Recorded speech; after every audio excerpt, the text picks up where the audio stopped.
Assalamualaikum warahmatullahi wabarakatuh. Semangat pagi anak-anakku semua. Alhamdulillah pada kesempatan kali ini kita dapat melaksanakan tatap muka walaupun melalui rekaman ya. Karena di minggu kemarin ada beberapa kendala teknis ataupun sinyal sehingga kita tidak bisa melaksanakan kegiatan belajar mengajar dengan lancar ya. Tapi tidak apa-apa, ada alternatif yang lain. Untuk kali ini ya Bapak langsung pada poin-poinnya saja. Materi yang akan Bapak bahas pada hari ini adalah terkait dengan rujuk atau kembalinya status pernikahan. Baik, sebelum kita memulai kegiatan pada hari ini, bersama-sama kita berdoa kepada Allah. Semoga ilmu yang Bapak sampaikan ini bisa bermanfaat dan bisa berguna untuk kalian semua. Marilah kita berdoa dengan membaca Al-Fatihah.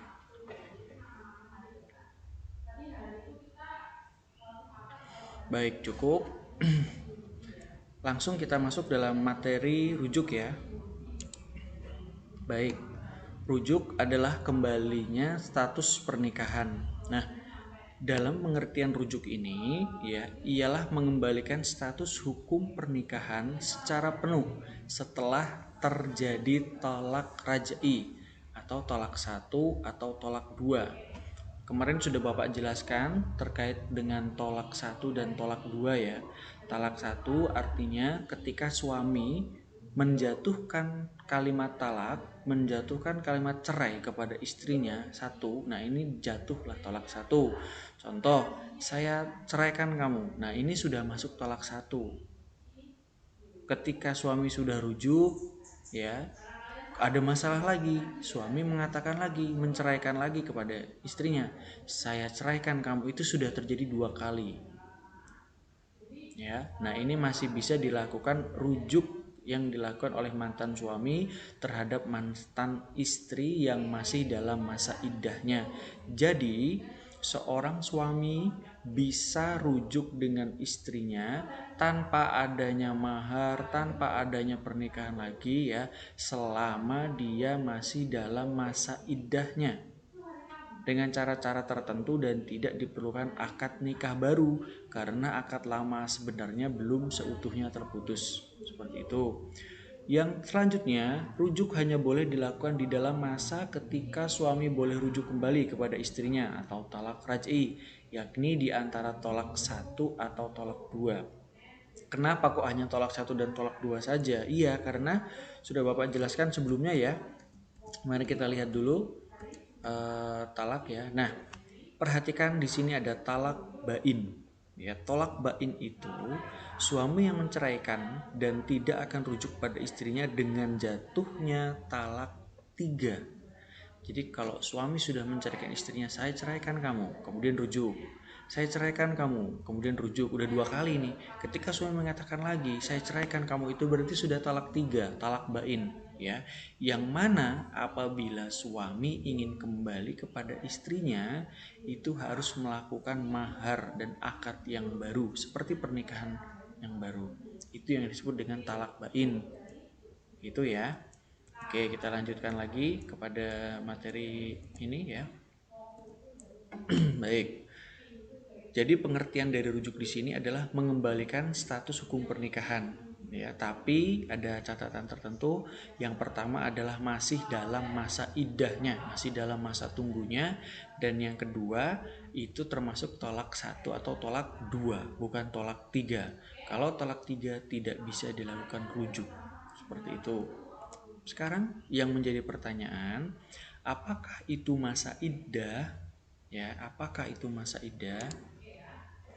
Nah, dalam masa iddah di sini adalah masa waktu terhitung di mana wanita menunggu untuk mengetahui kosongnya rahim. Nah, bagaimana cara kita mengetahui kosongnya rahim? Sesuai yang termaktub dalam Al-Quran, bahwasannya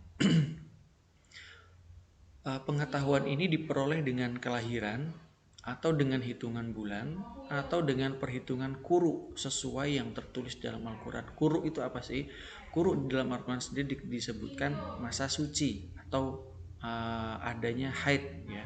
Jadi ketika seorang wanita haid kemudian suci ya, itu disebut ya quru yang pertama.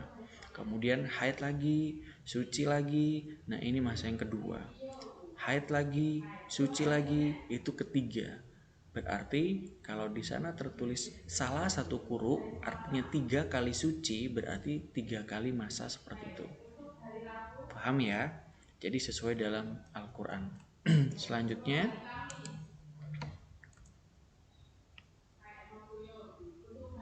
ya, berikut adalah dalil mengenai rujuk.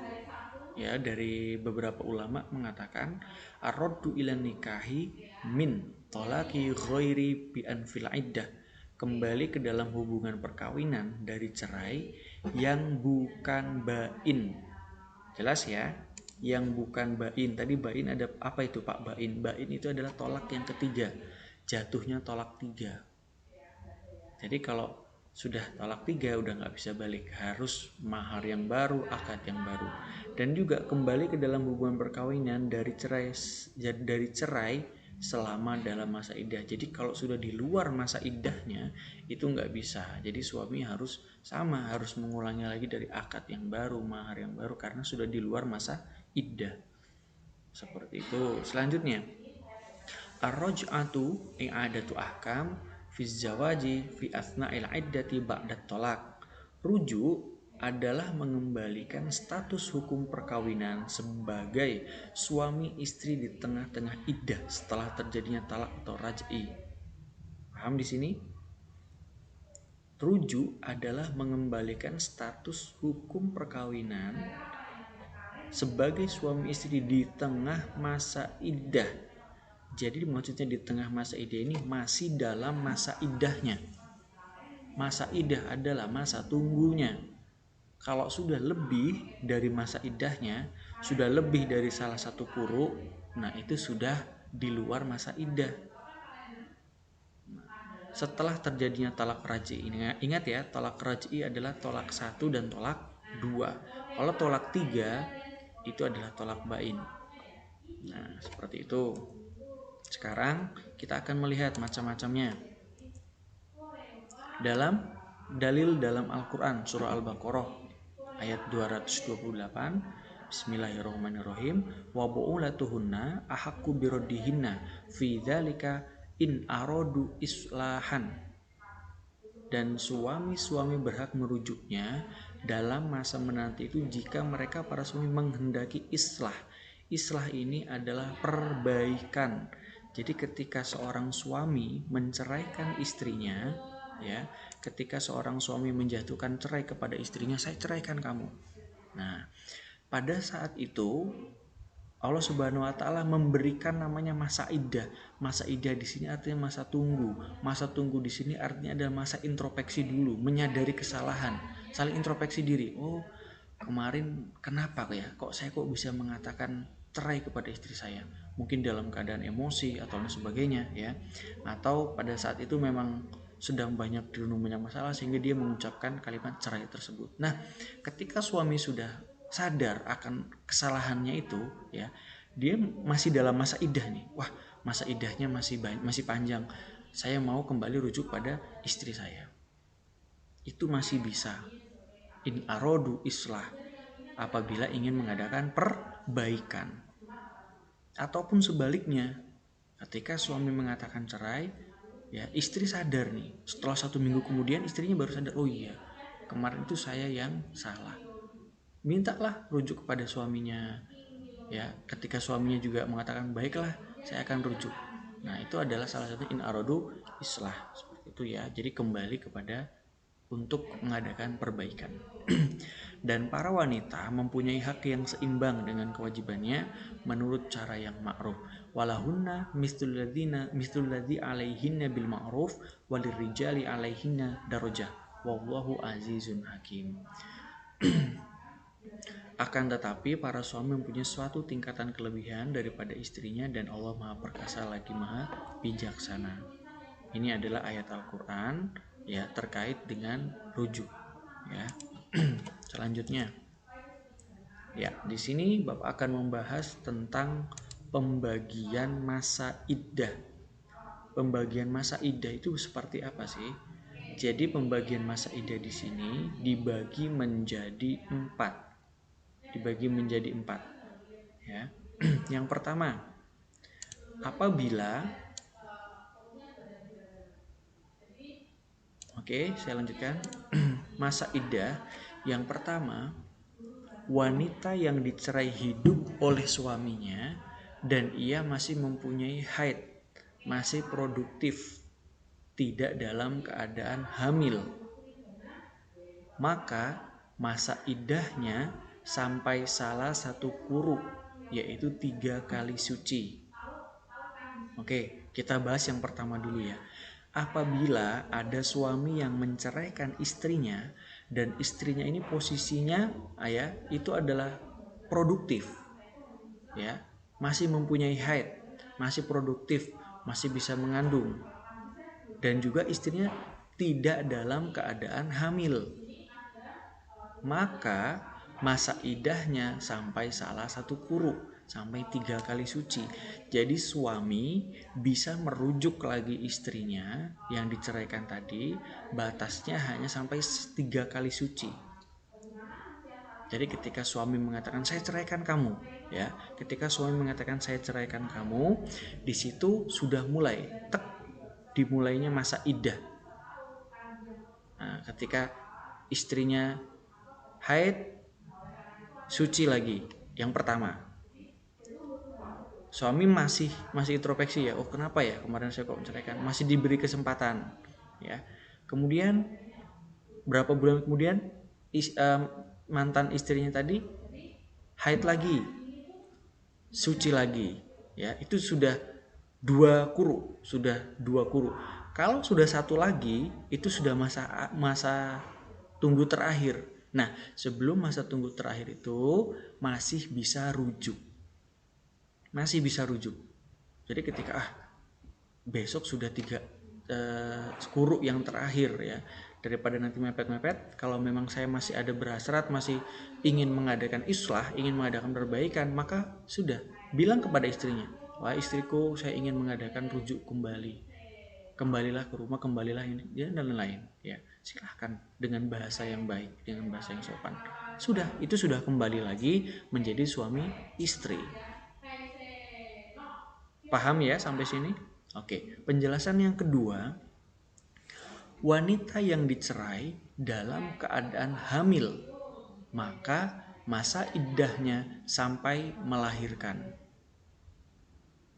Ya, masa iddahnya sampai melahirkan. Kenapa sampai melahirkan? Karena ketika wanita sudah melahirkan, itu sudah jelas rahimnya dalam keadaan kosong, tidak ada isi, tidak ada benih, ya, tidak ada janin yang ditanamkan oleh pria.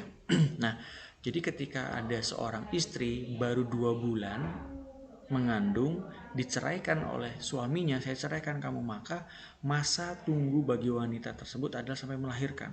Kalau sampai melahirkan, ya sudah, anaknya sudah dewasa, suaminya mau kembali lagi, ya, itu tidak bisa, harus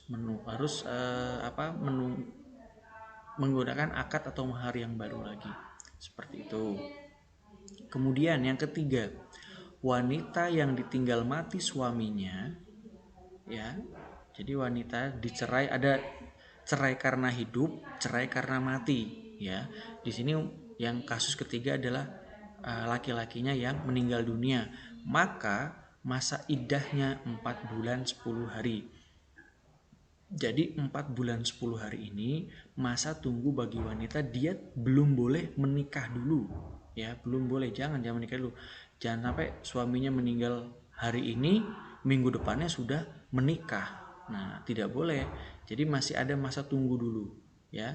Siapa tahu ketika suaminya meninggal, ketika masa iddahnya menunggu, ternyata dia hamil. Nah kan, jadi ketahuan jelas, ternyata suaminya yang meninggal ini sudah memberikan benih atau sudah menanam benih dalam rahimnya, seperti itu, ya. Jadi masa iddahnya adalah 4 bulan 10 hari. Ini sudah tertulis di dalam Al-Quran, seperti itu. Yang keempat, bagi wanita yang sudah tidak lagi haid atau menopause, maka masa iddahnya adalah 3 bulan. Ya sudah dihitung saja 3 bulan. 1 bulannya ya katakan 31 hari atau 30 hari ya. Januari, Februari, Maret, maka April baru boleh menikah lagi. Apabila ditinggalkannya Desember, ya Desember akhir sudah dicerai, maka masa iddahnya 3 bulan, Januari, Februari, Maret, April baru boleh menikah. Atau ya sang suami yang mantan suami pertama itu mau rujuk sebelum masa iddahnya ini berakhir juga boleh, ya boleh. Itu berarti masih di dalam masa iddah. Tapi kalau sudah ditunggu 3 bulan kok tidak ada perubahan, masih terjadi sering berantem, sering malah tidak nyaman dengan istrinya ini, ya sudah lanjutkanlah perceraian. Nah setelah perceraian itu sudah 3 bulan, sang istri tadi boleh menikah lagi apabila dia ada yang meminang ya dan sebagainya, seperti itu. Jadi pembagian masa iddah di sini ada 4 poin ya, ada 4 hal sesuai di dalam Al-Quran. Yuk mari kita lihat ayat Al-Qurannya. Baik, ayat Al-Quran tentang masa iddah. Bismillahirrahmanirrahim. Wallai ya'isna minal mahid min nisaikum in artabtum fa'iddatuhunna salasatu ashhur. Wallai lam yahidna wa ulatul ahmali ajaluhunna ay an yadokna hamlahunna wa man yattaqillah yaj'alhu min amrihi yusra, yang artinya perempuan-perempuan yang tidak haid atau sedang dalam keadaan menopause di antara perempuan-perempuan jika kamu ragu tentang masa iddahnya, maka masa iddah mereka adalah 3 bulan. Dan begitu pula perempuan-perempuan yang tidak haid dan perempuan-perempuan yang hamil, waktu iddah mereka itu ialah sampai mereka melahirkan kandungannya. Dan barang siapa yang bertakwa kepada Allah, niscaya Allah menjadikan baginya kemudahan dalam urusannya. Quran Surah At-Tolak ayat 4. Ini sudah jelas tertulis di dalam Al-Quran. Selanjutnya, ayat Al-Quran tentang masa iddah bagi suaminya yang wafat atau meninggal dunia. Bismillahirrahmanirrahim. Walladzina yutawaffawna minkum wa yadharuna azwajan yatarabbasna bi anfusihinna arba'ata ashhur wa asyara. Arba itu artinya 4, ashhur artinya bulan, asar artinya 10. Jadi 4 bulan 10 hari. Fa idza balagna ajaluhunna fala junaha alaikum fima fa'alna fi anfusihinna bil ma'rufi wallahu bima ta'maluna khabir. Jadi di sini kemudian apabila telah habis iddahnya, nah ya sudah habis nih masa iddahnya, sudah 4 bulan 10 hari, maka tiada dosa bagimu para wali membiarkan mereka berbuat terhadap diri mereka menurut yang patut. Allah Maha mengetahui yang kamu perbuat. Artinya di sini apabila ada yang meminang lagi, ada yang melamar lagi, ya sudah tidak apa-apa, silahkan karena masa iddahnya sudah berakhir. Seperti itu ya. Selanjutnya hukum rujuk. Dan rujuk di sini pun memiliki 4 hukum. Kalau kemarin kita membahas nikah ada haram, sunnah, makruh, wajib, maka hukum rujuk pun di sini ada macam-macam. Yang pertama adalah haram. Kapan sih kok dikatakan haram? Ya, kapan kok bisa haram? Apabila dengan rujuk si istri dirugikan seperti si istri lebih menderita dibanding sebelum rujuk. Jadi waktu sebelum rujuk, ini sang istri sudah merasa damai, ya sudah merasakan tenang, jauh dari suaminya, ya. Tapi ternyata setelah dirujuk lagi, malah terjadi saling menyakiti, bahkan ya wallahu a'lam mungkin lebih dari itu ya. Nah ternyata hukum di sini adalah haram, tidak boleh rujuk. Kenapa? Karena istri lebih menderita dibanding sebelum rujuk. Yang kedua adalah makruh. Kapan? Apabila diketahui bahwa meneruskan perceraian lebih bermanfaat bagi keduanya dibandingkan jika keduanya rujuk. Seperti itu ya, jadi makruh. Dan menjadi sunnah apabila diketahui bahwa rujuk lebih bermanfaat dibanding meneruskan perceraian. Ini antara dua pilihan, gimana mau melanjutkan atau tidak. Sunnah bagi dia karena mereka pikir ya, bagi suami istri yang sudah cerai ini, rujuk ini lebih bermanfaat karena bisa lebih mengurus fokus kepada anak-anaknya, yang supaya anaknya ini tidak terlantar ya, atau tidak memiliki orang tua, hak asuhnya bagaimana, mereka masih berpikir seperti itu. Akhirnya kayaknya lebih baik kita rujuk dibandingkan cerai, maka ini sunnah baginya. Dan wajib, wajib khusus bagi laki-laki yang beristri lebih dari satu jika salah seorang ditolak sebelum gilirannya disempurnakan. Apa ini maksudnya giliran disempurnakan? Ada yang tahu nggak? Jadi misalnya ada suami yang memiliki 4 istri misalnya ya, maksimalnya kan 4 istri.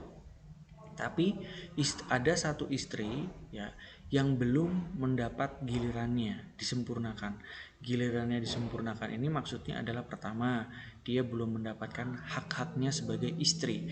Ketika seorang itu menikah ya, maka istri mendapatkan hak dari sandang, pangan ya, rumah atau biaya apapun ya, bajunya, kemudian makannya, semuanya harus diayomi oleh sang suami tadi.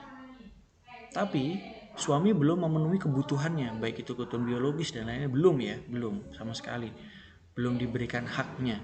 Nah, ketika belum diberikan haknya kok sudah dicerai, nah ini tidak boleh. Jadi harus disempurnakan dulu baru dicerai. Karena kan ketika orang sudah qabil tu nikah, saya terima nikahnya dengan mahar sekian, itu istri harus sudah mendapatkan haknya sebagai istri ya, seperti itu. Kalau seperti itu wajib rujuk dulu. Baik, seperti itu ya. Selanjutnya adalah hikmah dari rujuk itu sendiri, yaitu mengembalikan hubungan persaudaraan seorang bisa mengalami perubahan, terutama menuju kepada kebaikan dari sifat-sifat yang buruk. Mungkin ia akan menyesali terjadinya perpisahan dengan suami atau istrinya, dan upaya menyatukan kembali yang terbaik adalah melalui rujuk. Jadi di sini Allah juga ketika memberikan jalan keluar, pintu darurat, yaitu adalah talak ya, cerai. Walaupun cerai ini adalah termasuk yang tidak, memang perbuatannya halal tapi tidak disukai oleh Allah ya, tapi itu adalah jalan pintu terakhir. Nah, ketika suami istri melakukan cerai ya, itu silahkan saling introspeksi, saling islah, saling membenahi.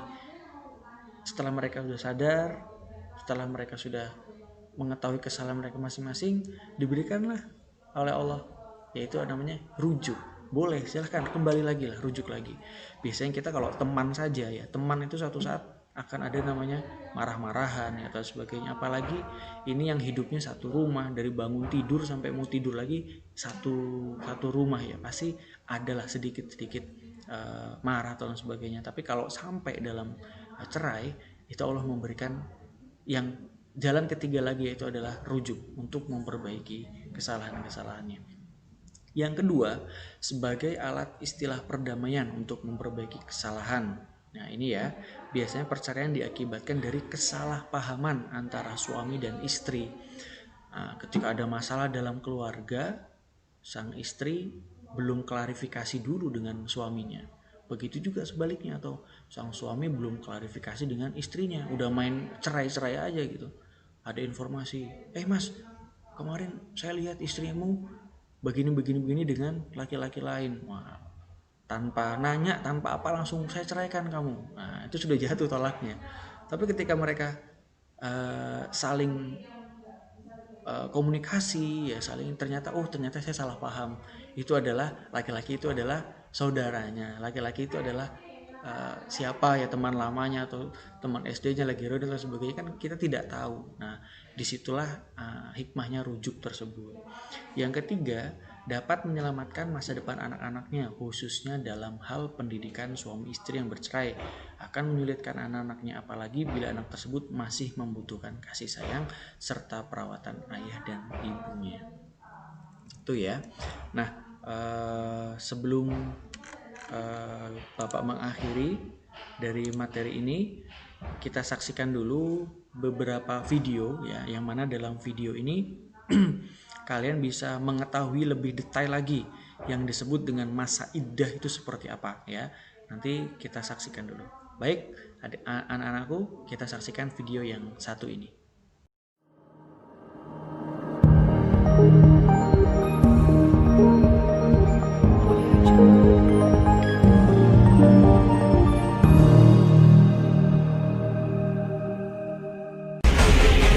Masa tunggu dalam syariat disebut iddah, artinya perhitungan atau sesuatu yang dihitung. Sedangkan dalam istilah syariat, iddah berarti masa menunggu bagi wanita setelah terjadinya perceraian dengan suaminya, baik cerai hidup maupun cerai mati. Masa tunggu bertujuan untuk mengetahui keadaan rahimnya, masa untuk berpikir bagi suami, dan masa duka cita jika perceraian terjadi karena suaminya meninggal dunia. Meski iddah atau masa tunggu yang menjalani wanita, tapi dari pengertiannya bisa kita amati dari sudut pandang istri juga suami. Dari sudut pandang istri, masa iddah akan berarti sebagai suatu tenggang waktu, masa yang membuat istri belum dapat melangsungkan perkawinan dengan laki-laki lain.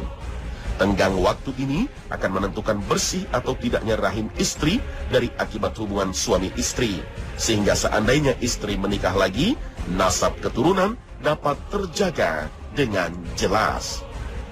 Sedang dari sudut pandang suami, iddah atau masa tunggu tersebut merupakan kesempatan bagi suami untuk berpikir ulang, sehingga bisa kembali rujuk dan menjaga keutuhan rumah tangganya, khususnya bagi perpisahan yang disebabkan karena cerai atau talak.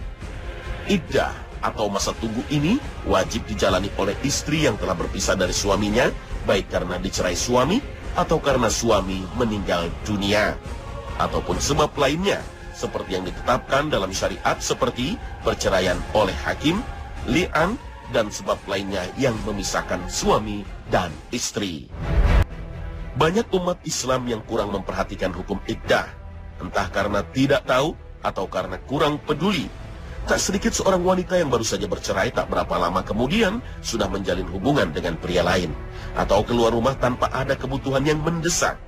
Padahal salah satu konsekuensi dari iddah atau masa tunggu adalah larangan menerima lamaran dari laki-laki lain, baik langsung ataupun secara tidak langsung. Iddah juga tidak memandang status dan pekerjaan seorang wanita. Meski dia wanita karir yang super sibuk sekalipun, sebagai muslimah ia tetap wajib menjalani iddah atau masa tunggu.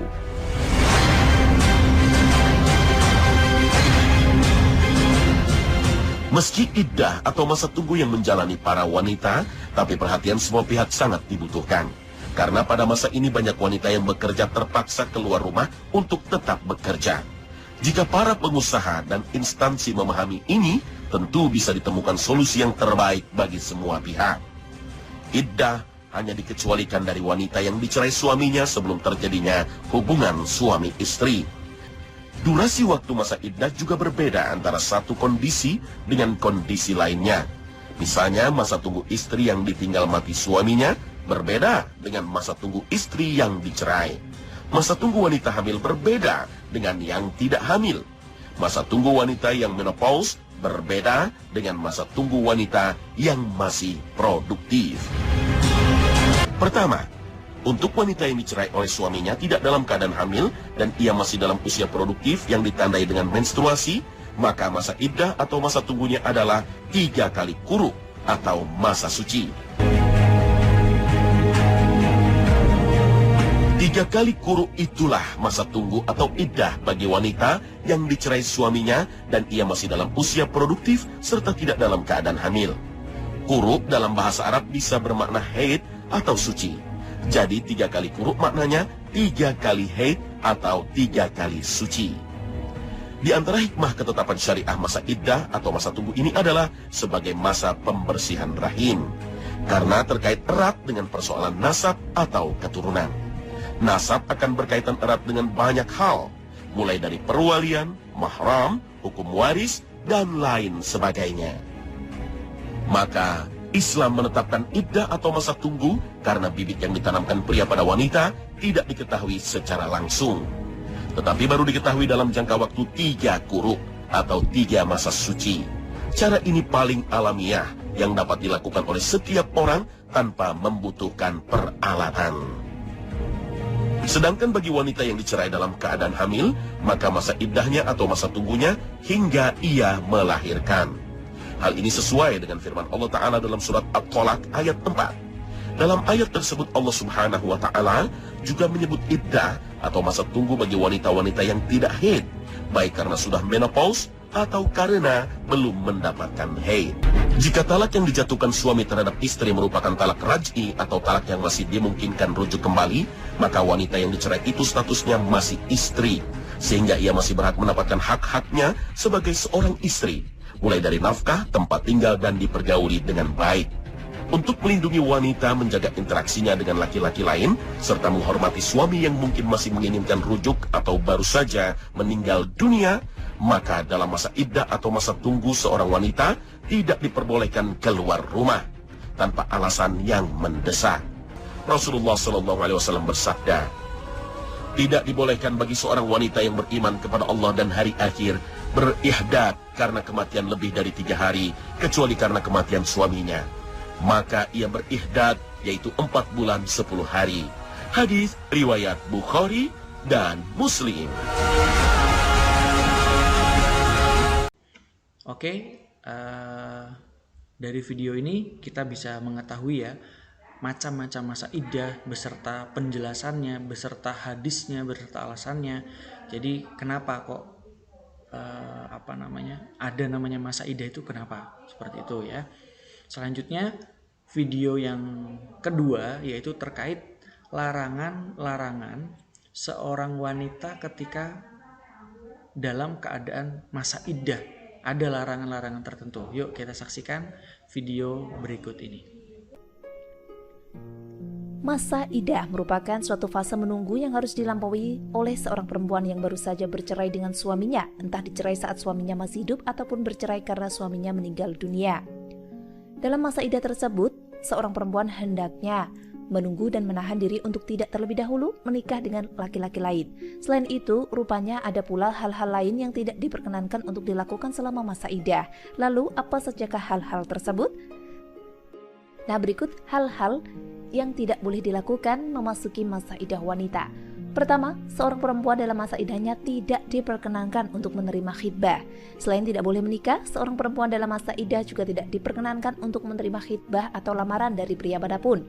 Namun, jika ada seorang pria yang tiba-tiba mengkhitbah seorang perempuan yang sedang berada dalam masa iddah, maka hendaknya perempuan tersebut menolaknya. Menolaknya pun tidak secara terang-terangan, melainkan melalui sindiran, sebagaimana Allah menjelaskannya dalam Al-Quran Surat Al-Baqarah ayat 235. Allah berfirman yang artinya, dan tidak ada dosa bagi kamu meminang wanita-wanita itu dengan sindiran atau kamu menyembunyikan keinginan mengawini mereka dalam hatimu.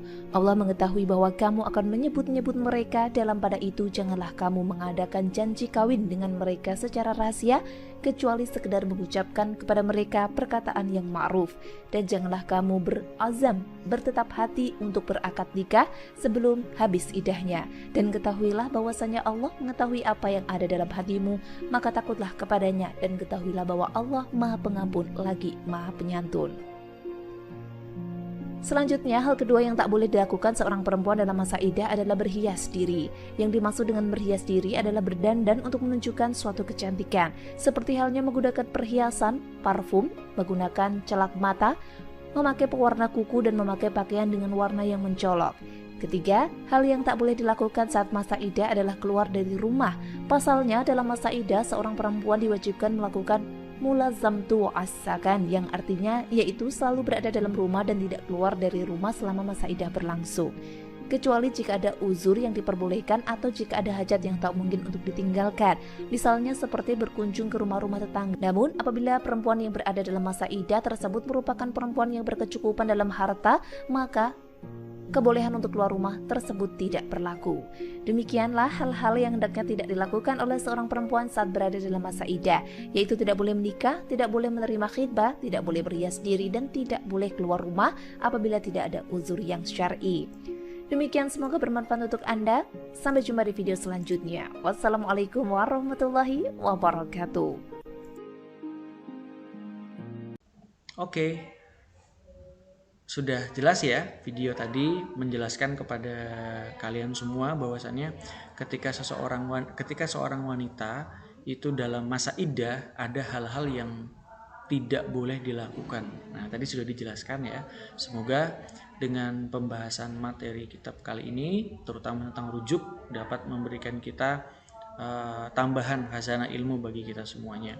Untuk pertanyaan ataupun ada beberapa saran dan masukan bisa nanti kalian melalui WhatsApp saja ya, biar japri. Kemudian nanti Bapak akan menginformasikan selanjutnya jawabannya melalui WhatsApp atau pertemuan yang akan datang, akan Bapak jawab pertanyaan-pertanyaan kalian melalui WhatsApp tersebut. Baik, sekian dari Bapak. Semoga apa yang saya jelaskan, yang Bapak jelaskan pada hari ini dapat memberikan tambahan ilmu bagi kita semuanya. Sebelum kita akhiri, marilah kita bersama-sama berdoa mengucapkan alhamdulillahirabbil alamin. Baik, terima kasih. Wa akhirul kalam. Wassalamualaikum warahmatullahi wabarakatuh.